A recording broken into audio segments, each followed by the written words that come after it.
Jack Collins stared at his computer screen until his eyes burned. The clock on his desk showed 2:37 a.m., another late night working from home. His fingers moved across the keyboard as he fixed yet another bug in the software he was developing. Empty coffee cups formed a small city around his workspace. Dirty clothes covered his bedroom floor. Takeout containers filled his kitchen trash can to overflowing. "I can't live like this anymore," Jack muttered to himself, leaning back in his chair. At 35 years old, his life had become nothing but work, sleep, and more work. His small suburban house, once a point of pride when he bought it 3 years ago, had turned into a cluttered mess he was embarrassed by. The advertisement popped up on his screen as if reading his thoughts. Tired of living in chaos? Introducing the Model H775 Domestic Helper. Your personal robot assistant will cook, clean, organize, and more. Order now for fast delivery. Jack normally ignored ads, but this one caught his attention. A robot maid would solve many of his problems. He could focus on his work while the robot handled everything else. After reading reviews and checking his bank account, Jack made the purchase. The website promised delivery within 48 hours. Order confirmed flashed on his screen.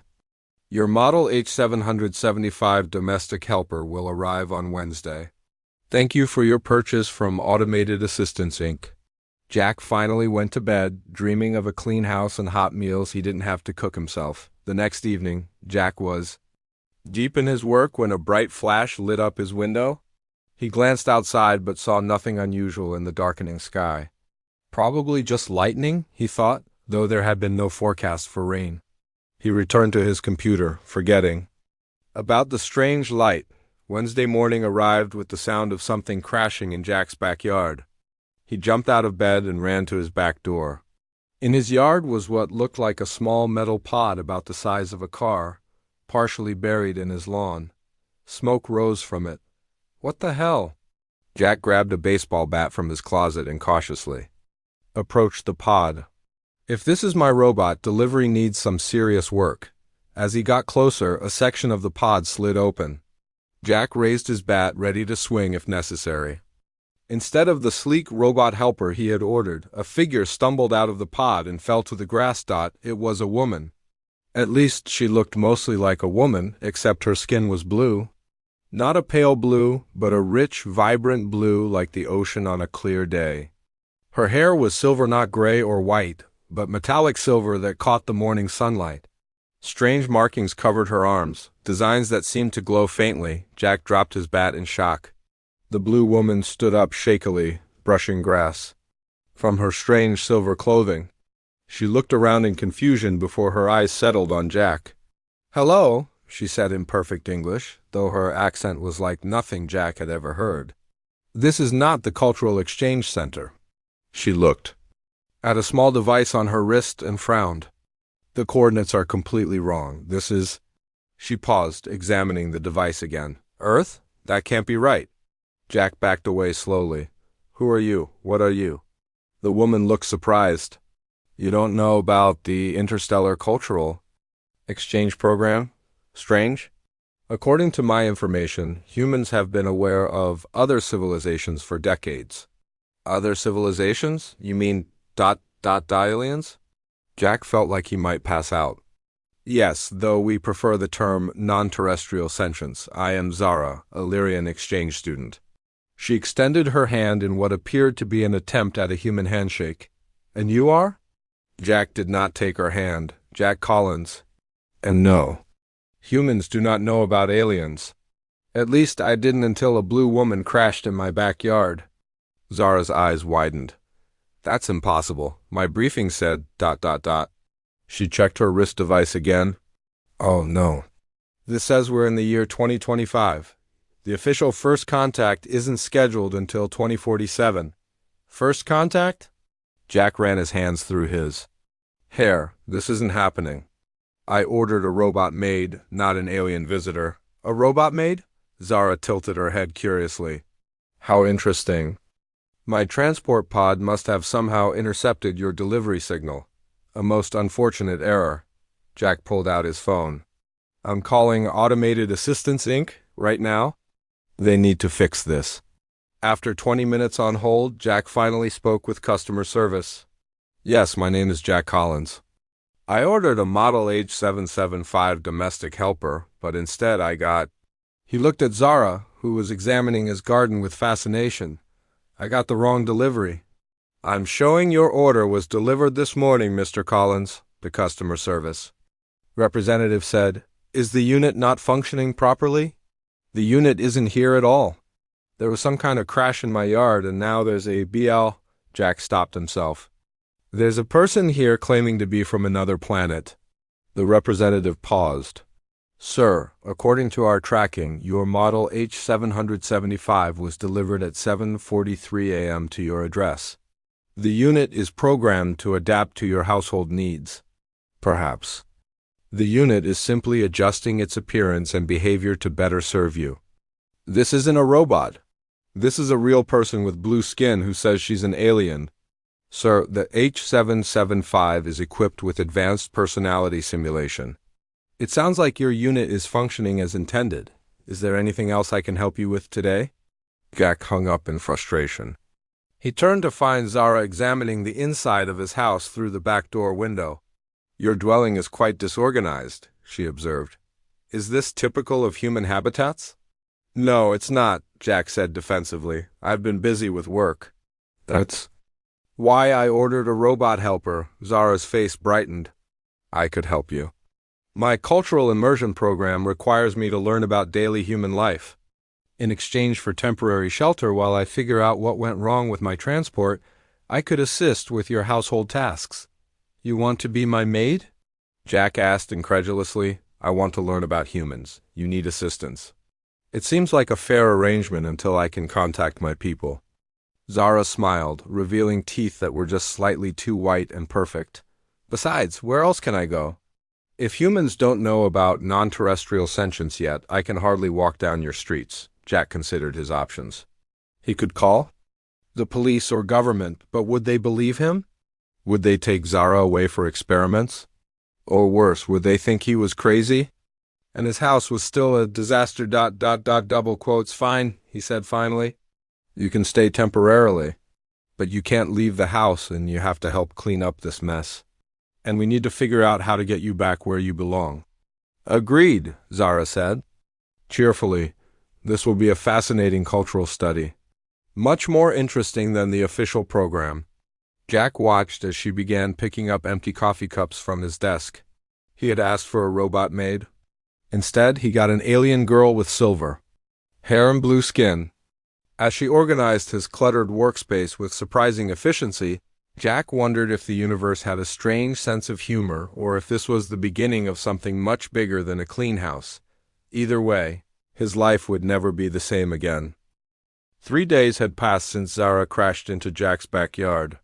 The strange pod was now hidden under a large tarp in his garage. Jack had called Automated Assistance Inc. 5 more times, but each conversation ended the same way. The company insisted. His order was delivered correctly and working as intended. Your dwelling is much improved, Zara said as she arranged books on a shelf. In just 3 days, she had transformed Jack's messy house. The floors were clean. The kitchen sparkled. Even Jack's home office was organized in a way that somehow made more sense than before. Jack had to admit she was right. You're better than any robot maid would have been, he said, watching her work. How do you know where everything should go? Zara smiled. Lyrians are taught to observe patterns. Your belongings showed clear patterns of use. I simply arranged them accordingly. She pointed to his desk. Your most used items are now within arm's reach. Less used items are stored but labeled its basic efficiency. Well, thank you. Jack sat on his now clean couch. So tell me more about your people. You said humans aren't supposed to know about aliens yet? Zara sat across from him. Correct. The Galactic Council has strict protocols about contact with developing worlds. Earth is classified as Level 3, technologically advanced enough for limited contact, but not yet culturally unified enough for full disclosure. That's a bit insulting, Jack frowned. It's not meant to be. Many worlds go through this stage. Zara's silver hair caught the sunlight from the window. First contact is scheduled for 2047 when your global cooperation initiatives reach predicted stability thresholds. Jack laughed. Global cooperation? Have you seen the news lately? Your species shows great promise despite setbacks, Zara said. Humans are uniquely adaptable. That's why I joined the cultural exchange program. My people have become... She paused, searching for the right word. Stagnant. What do you mean? Lyrians prioritize logic and efficiency above all else. Over generations, we've engineered much of our emotion away. Our society runs perfectly, but something important has been lost. Zara looked down at her blue hands. I hope studying other cultures might help me understand what's missing. Jack was about to respond when the doorbell rang. He jumped up in alarm. Are you expecting someone? Zara asked, already moving toward the hallway to hide. No, Jack whispered. Stay out of sight. He went to the door and looked through the peephole. It was Mrs. Peterson, his 60-year-old neighbor who seemed to know everything happening on their street. Jack opened the door slightly. Hello, Mrs. Peterson. Jack, dear. I saw the commotion in your yard the other day. The older woman tried to peer around him into the house, and I noticed your curtains have been closed. And is that a woman I saw through your window yesterday? You never have visitors. Jack forced a smile. Everything's fine? Just some ... tome improvements? Mrs. Peterson raised an eyebrow. Well, I baked too many cookies. Thought I'd bring some over. She held out a plate wrapped in plastic. Thank you, that's very kind. Jack took the cookies, trying to block her view. Aren't you going to invite me in for tea? I'd love to see your improvements. Mrs. Peterson smiled sweetly, but her eyes were determined. Before Jack could answer, there was a crash from inside the house. Mrs. Peterson's eyes widened. Is someone hurt? Let me help. She pushed past Jack with surprising strength for her age. Jack hurried after her. Mrs. Peterson, wait! They both stopped in the living room.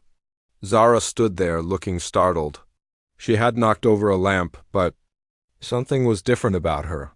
Her skin was no longer blue, but a normal human tan. Her silver hair was now blonde.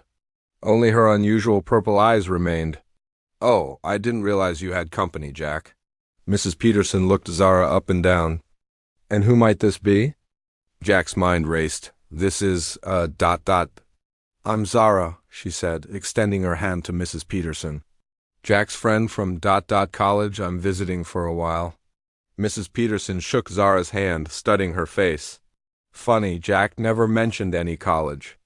Friends before, and what unusual eyes you have, dear. Contacts, Jack blurted out. They're colored contacts, I see. Mrs. Peterson didn't look convinced. And what do you do, Zara? I'm a researcher, Zara said smoothly.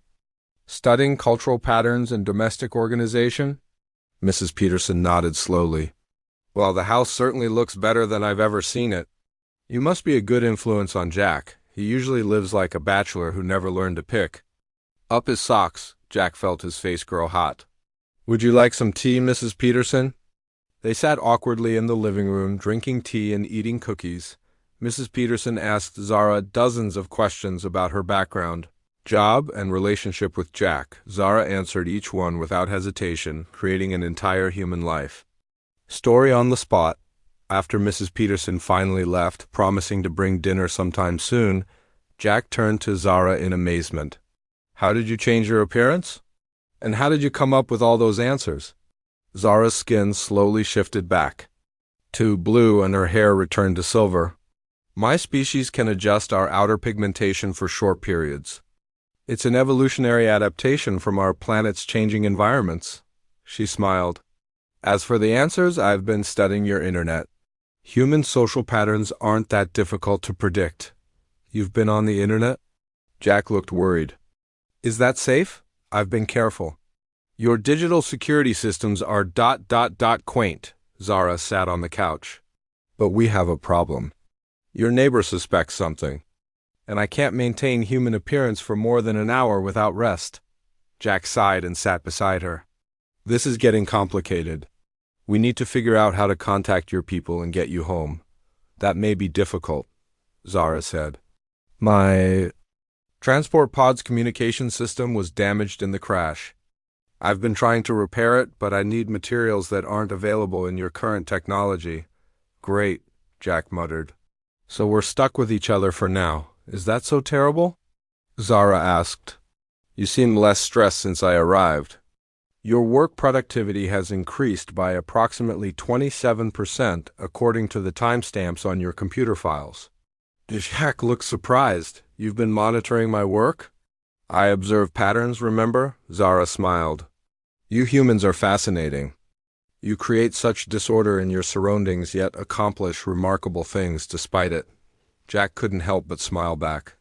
Well, my surroundings are much less disordered thanks to you. I have a proposal, Zara said. Help me learn more about humans, your emotions, your art, your music, all the things my people have forgotten. In return, I'll continue helping you and working on a way to contact my world. Jack considered this. His life had certainly improved with Zara around even. If hiding an alien in his house wasn't exactly what he had planned. Deal, he said. But we need better excuses for the neighbors. And maybe some normal clothes for you instead of that silver outfit. Agreed, Zara said. Tomorrow we can begin cultural exchange in earnest. As Jack got ready for bed that night, he realized his life had changed completely in just a few days. He had asked for a robot maid and got an alien girl instead. Somehow, it was turning out better than he expected.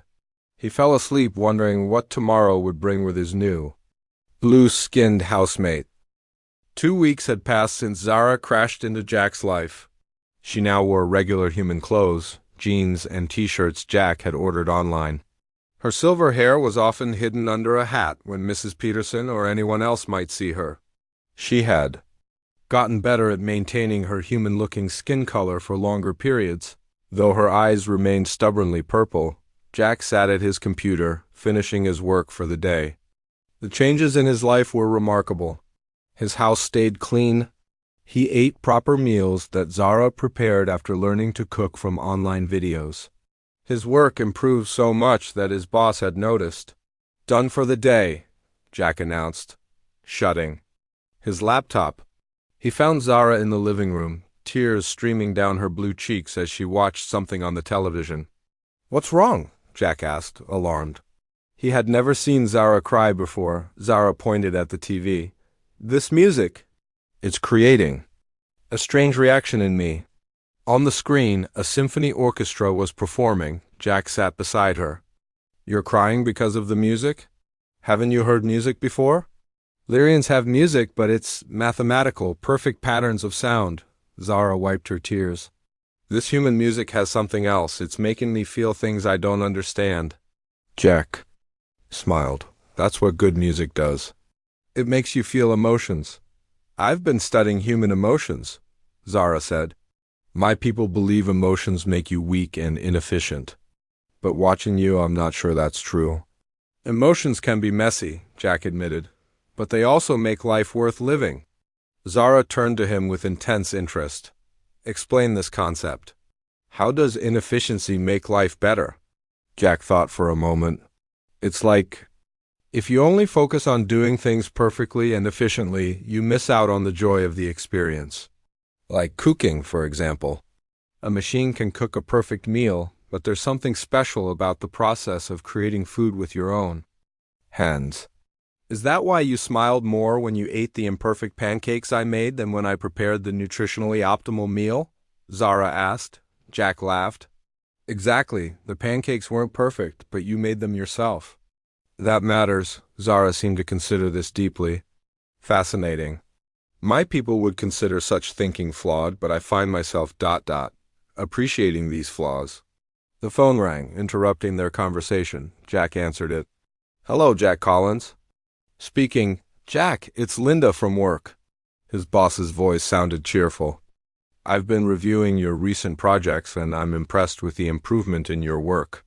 Thank you, Jack said, glancing at Zara, who was still watching the orchestra with fascination. I'd like to discuss a potential promotion, Linda continued. How about I come over tomorrow evening? We can talk about it over dinner. Jack froze. Linda wanted to come to his house? Tomorrow? I'm not sure if I insist. I want to see this new organization system you mentioned that's helped your productivity.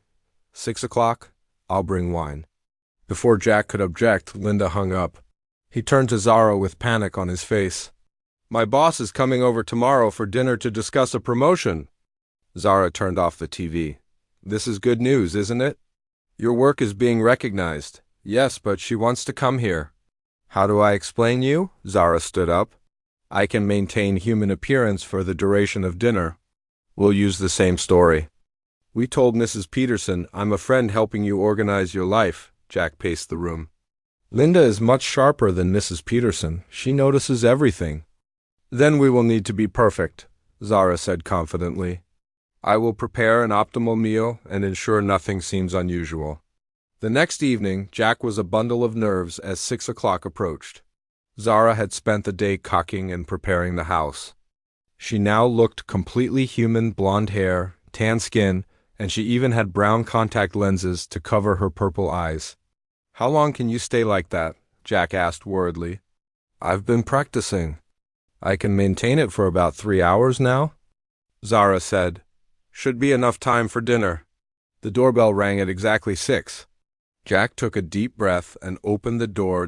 Linda was a tall woman in her 40s with short dark hair and sharp eyes. She smiled at Jack and handed him a bottle of wine. Your house looks different, she said immediately as she stepped inside. Cleaner, more organized. Yes, I've made some changes, Jack said nervously. Linda's eyes fell on Zara, who was arranging food on the dining table. And you must be the reason for those changes. Zara extended her hand. I'm Zara. Jack and I are friends. I've been helping him improve his living space. Linda shook Zara's hand, studying her face carefully. Interesting. Jack never mentioned. You before, it's a recent friendship, Jack said quickly. Please, let's eat. Zara is an amazing cook. The dinner went surprisingly well.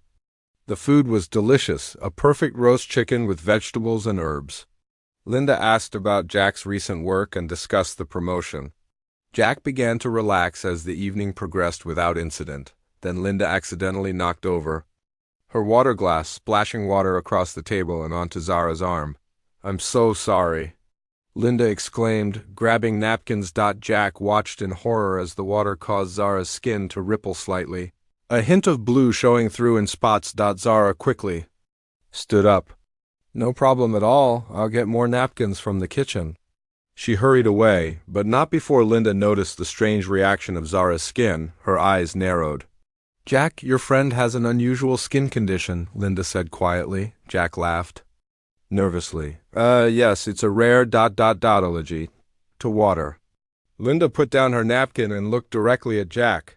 Let me be clear, I know she's not human. Jack felt his heart stop. What? Of course she's human. That's ridiculous, Linda smiled. Jack, I need to tell you something important. I'm not just your boss at the software company. At that moment, Zara returned, her skin now fully blue again. She had given up the pretense. You know what I am? Zara stated, looking at Linda. Linda nodded. Yes, I work for a government division that monitors extraterrestrial activity on Earth. We detected your crash landing 2 weeks ago but couldn't pinpoint the exact location. She turned to Jack. Until your work performance suddenly improved dramatically. That got our attention. Jack looked back and forth between them, stunned. You ... you know about aliens? They're real, and you know? Only a small government unit. Knows, Linda explained. We've been preparing for eventual contact for decades. She turned to Zara. Though, according to our information, first contact wasn't scheduled for another 20 years. This was an accident, Zara said. My transport malfunctioned? Linda nodded. We figured as much. But now we have a situation to deal with. She looked at Jack with new respect. And you, Jack Collins, have just become a very important person. Jack stared at them both, his promotion forgotten. The robot maid he had ordered had led to this moment, sitting at his dining table with an alien and a secret government agent discussing humanity's future. What happens now?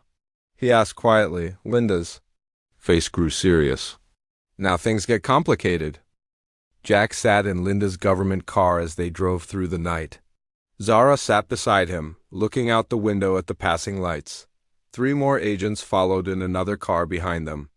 The dinner had ended with Linda making urgent phone calls and telling Jack and Zara they needed to leave immediately. "Where are we going?"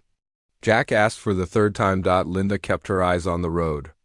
"A secure facility. You'll both be safe there." "Safe from what?" Jack asked. "You still haven't explained why we had to leave my house so quickly," Linda sighed. "Your alien friend has created an interstellar incident. The Lyrians have noticed." "She's missing." Zara turned from the window. "My people are looking for me? How do you know this?" "We monitor space communications," Linda explained. 3 days ago, we detected unusual signals. Our translation algorithms identified them as Lyrian. They're demanding the return of a missing citizen." "But how would they know I'm on Earth?" Zara asked. "My transport pod malfunctioned. It could have sent me anywhere." "That's what concerns us," Linda said grimly. "Someone must have told them." "You're here, and that someone isn't us?" Jack looked confused. "Who else would know?" "That's the problem," Linda said. "There are other non-terrestrials on Earth besides Zara, some friendly, some not. We believe someone called the Voidborn have informed the Lyrians of Zara's location." "The Voidborn?" Zara's face paled to a lighter blue. "They're here on Earth?" "Who are the Voidborn?" Jack asked. "They're another advanced species," Zara explained. "They oppose Earth's admission to the Galactic Council.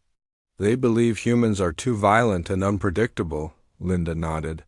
"We've been tracking their activities for years. They want to sabotage Earth's eventual first contact. Your accidental arrival has given them an opportunity." Jack tried to process this information. "So these Voidborn told Zara's people she's here to cause trouble?" "Exactly," Linda said. "The Lyrians think we've kidnapped one of their citizens. Diplomatic relations haven't even officially started, and we're already facing an interstellar incident." Zara looked distressed. "I need to contact my people and explain what happened." "That's the plan," Linda said. "But first we need to get you somewhere safe. The Voidborn will be looking for you too. If they find you first, they'll use you too. Make the situation worse." They drove for another hour before turning onto a hidden road that led deep into a forested area. They eventually reached a gate with armed guards. After checking Linda's identification, the guards let them through. The facility looked like a normal research building from the outside, but Jack soon realized it was much more sophisticated than it appeared. Linda led them through security scans and into an elevator that went deep underground. "Welcome to Operation Starbridge," Linda said as the elevator doors opened. "One of humanity's best-kept secrets." Jack's eyes widened as they entered a massive underground complex. Scientists worked at advanced computers. Screens displayed star maps and data streams. In one large room, what looked like pieces of alien technology were being studied. "You've been preparing for aliens for a long time," Jack said in amazement. "Since the 1950s?" Linda confirmed. "Small encounters have happened throughout human history. We've been learning and preparing in secret." A tall man with gray hair approached them. "This is Director Allen," Linda introduced him. "He leads our operation." "So this is our accidental visitor," Director Allen said, looking at Zara with interest. "And you must be Jack Collins, the civilian who's been hiding her?" Jack swallowed nervously. "I didn't know she was important." "I just thought she was lost." Director Allen smiled slightly. "Sometimes the most important moments in history happen by accident." He turned to Zara. "We need to talk about contacting your people." They gathered in a conference room with several scientists and analysts. On a large screen, they showed Zara the intercepted Lyrian messages. "They're threatening diplomatic action," Zara said after reading them. "This is serious. The Lyrian High Council doesn't make threats lightly. Can you help us respond?" Director Allen asked. Zara nodded. "I can draft a message explaining what happened. But—" She hesitated. "What is it?" Jack asked. "There's something I haven't told you," Zara said quietly. "About who I am?" Linda leaned forward. "What do you mean?" "I'm not just any Lyrian citizen," Zara admitted. My father is High Counselor Ven, the leader of the Lyrian government. The room fell silent. Director Allen exchanged glances with Linda. You're saying you're basically a princess? Jack asked in disbelief. We don't use that term, Zara said. But in human terms, yes, I hold a position of political importance. That's why my disappearance has caused such alarm. Why didn't you tell me? Jack asked, feeling betrayed. I didn't want to be treated differently, Zara explained. The cultural exchange program was my chance to experience life without the burden of my position. And when I crashed on Earth, I was afraid of how you might react if you knew. Director Allen stood up. This changes everything. We're not just dealing with a missing citizen. We're dealing with the daughter of a world leader. An alarm suddenly blared throughout the facility. Red lights flashed in the hallway. Security breach in Sector 7. A voice announced over speakers. Unknown intruders detected, Linda's phone buzzed. She checked it and her face went pale. The Voidborn, they've found us. How? Director Allen demanded. They must have tracked our vehicles, Linda said. We need to move now. Armed security personnel rushed into the room. Sir, we have multiple intruders. They're using technology? We can't stop. Our weapons aren't effective. Get them to the secure bunker, Director Allen ordered, pointing at Jack and Zara. Priority Alpha protection. Two guards moved toward Jack and Zara. Linda drew a weapon from under her jacket. I'll go with them, she said. Follow me. They rushed through corridors as alarms continued to sound. Staff ran in all directions. Through a window, Jack saw strange figures moving in another hallway. Tall, thin beings with gray skin wearing black suits. Those are Voidborn agents, Zara whispered. They're dangerous. They reached a heavy door that Linda quickly opened with a special key card. In here, quickly. Inside was a small room with reinforced walls and another door at the far end. This leads to an escape tunnel, Linda explained, working on the second door's lock. We need to get Zara away from here. What do the Voidborn want? Jack asked. His heart racing. They want to capture me, Zara said. To use me as leverage against both humans and Lyrians. To prevent Earth from joining the galactic community. Why do they care so much about keeping Earth out? Jack asked. Zara looked at him with serious eyes. Because humans have something rare in the galaxy, your emotions, your creativity, your unpredictability. Most advanced species have engineered these traits away, seeing them as inefficient. But these traits make humans uniquely valuable. The Voidborn fear what humans might become. The second door finally opened. Linda gestured them forward. Go. The tunnel leads to an exit 2 miles away. A vehicle will be waiting. Aren't you coming with us? Jack asked. Linda shook her head. I need to help defend this facility. The data here is too important to lose. She handed Jack a small device. This will guide you to the exit. Trust no one except the driver with code phrase Blue Sunrise. Now go. Jack took Zara's hand and they entered the dark tunnel as sounds of fighting echoed behind them. The door sealed shut with a heavy thud. Jack, Zara said as they hurried through the tunnel. I'm sorry I didn't tell you the truth about who I am. It doesn't matter now, Jack replied, surprising himself with how much he meant it. We just need to get you somewhere safe. Zara squeezed his hand. The Voidborn are dangerous, but they underestimate humans. They don't understand that what they see as your weakness is actually your strength. Jack thought about how much his life had changed since that delivery pod crashed in his yard. He had ordered a robot maid and instead found himself running from alien agents with the daughter of an alien leader. Let's hope that strength is enough, he said as they disappeared into the darkness of the escape tunnel. Jack and Zara emerged from the tunnel into the cool night air. They had been walking for nearly an hour through the dark passage. The small device Linda had given them beeped softly, guiding them forward. The exit point should be just ahead, Jack said, checking the device's screen. They reached a small clearing where a black SUV was parked. A man in a dark suit stood beside it, looking nervous. Jack approached cautiously. Blue Sunrise? The man visibly relaxed. Thank goodness, I was about to leave. The facility is under heavy attack, He opened the rear door of the SUV. "Get in." Quickly, Jack and Zara climbed inside, and the driver sped away through the forest on a narrow dirt road. "Where are we going?" Jack asked. "Safe house about 50 miles from here," the driver answered. "Director Allen ordered me to take you there." "And wait for further instructions." Zara looked out the window at the passing trees. "Will your people at the facility be okay?" The driver's eyes met hers in the rearview mirror. "They're well trained. But from what I heard, these Voidborn have advanced technology." They drove in. Silence for several minutes. Jack noticed Zara touching her wrist where her small device had been. "Are you trying to contact your people?" he asked quietly. "I wish I could," she replied. "My communication device was damaged in the crash. The scientists at the facility were helping me repair it before we were attacked." Suddenly, the driver cursed and slammed on the brakes. The SUV skidded to a stop. Ahead, the road was blocked by a fallen tree. Around it stood 3 tall figures with grayish skin wearing black suits, Voidborn agents. "Reverse, now!"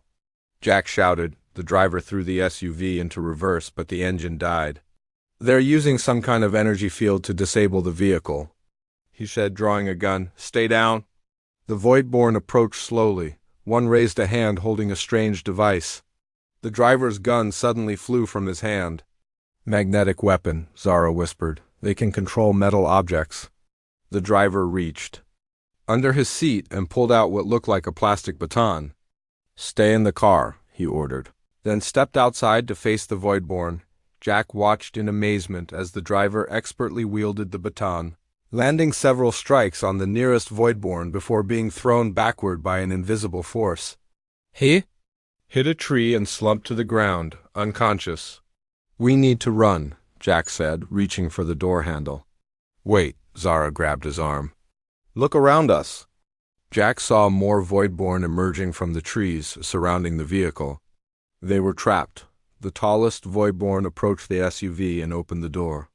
"Zara, daughter of High Counselor Ven," it said in a strange, echoing voice. "You will come." "With us. What about the human?" another Voidborn asked. "Irrelevant," the tall one replied. "Leave him." Zara stepped out of the car, head held high despite her fear. "I will go with you if you promise not to harm him." The Voidborn leader seemed to consider this, agreed. "The human is of no consequence." Jack got out of the car as well, his mind racing. He had no weapons, no special training, nothing to use against these advanced aliens. But he couldn't let them take Zara. "She's not going anywhere with you," he said. Standing between Zara and the Voidborn leader, the alien's face showed no emotion. "Your species' tendency toward irrational bravery is why you are dangerous. Step aside, human." "Jack, please," Zara whispered. "They'll kill you." Jack didn't move. "Why do you fear humans joining your galactic community? Is it really because we're dangerous? Or is it because we might change things?" The Voidborn leader tilted its head. "Your kind would bring chaos to an ordered galaxy. Your emotions make you unpredictable." "Our emotions also make us creative," Jack argued. "They help us solve problems in ways you might never consider." As he spoke, Jack noticed something on the ground near the driver, the plastic baton. The Voidborn's magnetic. Weapons couldn't affect it. Slowly he began moving toward it. "Your primitive philosophizing won't save you," the Voidborn leader said. "The decision has been made. Earth will remain isolated." "Who made that decision?" Jack asked, taking another step toward the baton. "Sounds like you're afraid of a fair." "Vote." The Voidborn's eyes narrowed. "Enough. Take the Lyrian." 2 Voidborn moved toward Zara. Jack lunged for the baton, grabbed it, and swung at the nearest alien.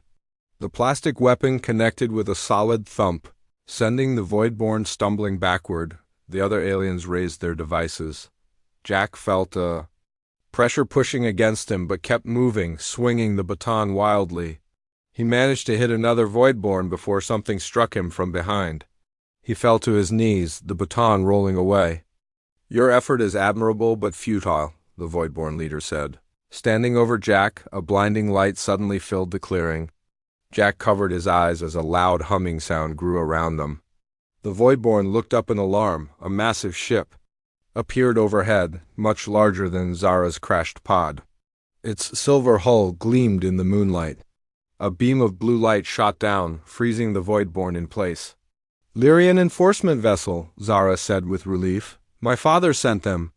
The light expanded, engulfing Jack, Zara, and the paralyzed Voidborn. Jack felt a strange sensation, like his body was becoming lighter. The forest around them faded away. When his vision cleared, they were standing in a large silver room. Tall blue-skinned figures surrounded them, wearing uniforms similar to Zara's original outfit. The Voidborn were being led away by armed Lyrians. Older Lyrian with elaborate silver markings on his blue skin stepped forward. "Zara," he said, his voice filled with emotion, something Jack hadn't expected from a species that supposedly valued logic over feelings. "Father," Zara said, rushing to embrace him. "How did you find me?" "Your transport pod's emergency beacon activated when the Voidborn attacked it," High Counselor Venn explained. "It took time to track you to this planet." He looked at Jack. "And who is this human?" "This is Jack Collins," Zara said. "He protected me when I crashed on Earth. He risked his life against the Voidborn to keep me safe." The High Counselor studied Jack with intense purple eyes. "The Voidborn claim humans kidnapped you." "A lie," Zara said firmly. "My transport malfunctioned and sent me to Earth by accident. Jack helped me when no one else would. And Father, there's something you should know. Humans are ready for contact. Some of their governments already know about us." The High Counselor looked surprised. "This changes our plans considerably." A Lyrian officer approached. "Sir, Earth authorities are requesting communication. Someone called Director Allen." "Put him through," the High Counselor ordered. A screen appeared in the air. Director Allen's face looked tired but determined. "This is Earth speaking. We request the immediate return of our citizens and peaceful resolution to this incident." "This is High Counselor Venn of Lyria," Zara's father replied. "We have one human aboard, Jack Collins. He is unharmed. We also have captured several Voidborn agents who were attempting to manipulate our peoples against each other." The two leaders spoke formally for several minutes, agreeing to a diplomatic meeting. When the call ended, the High Counselor turned to Jack. "It seems you have helped prevent a serious misunderstanding between our worlds," he said. "The Galactic Council will need to reconsider Earth's timeline for official first contact." Zara stepped forward. "Father, I wish to remain Earth's cultural liaison. My experiences with Jack have shown me that humans have much to teach us about emotion and creativity, things our people have forgotten." The High Counselor looked between his daughter and Jack, noticing something in their interaction that made him raise an eyebrow. "I see," he said thoughtfully. "Perhaps this accidental first contact was not so accidental after all." He turned to Jack. "Would you be willing to serve as Earth's first unofficial ambassador to Lyria?" Jack thought about his old life, his messy house, his boring job, his lonely existence. Then he looked at Zara, whose arrival had changed everything. "I would be honored," Jack said. "Though I only wanted a robot maid. I never expected an alien." "Girl instead," Zara smiled. "Sometimes the universe gives you what you need, not what you think you want." As the Lyrian ship prepared for the diplomatic meeting with Earth's leaders, Jack realized his ordinary life was gone forever, but what lay ahead, a future among the stars with Zara by his side, was far better than anything he could have ordered online.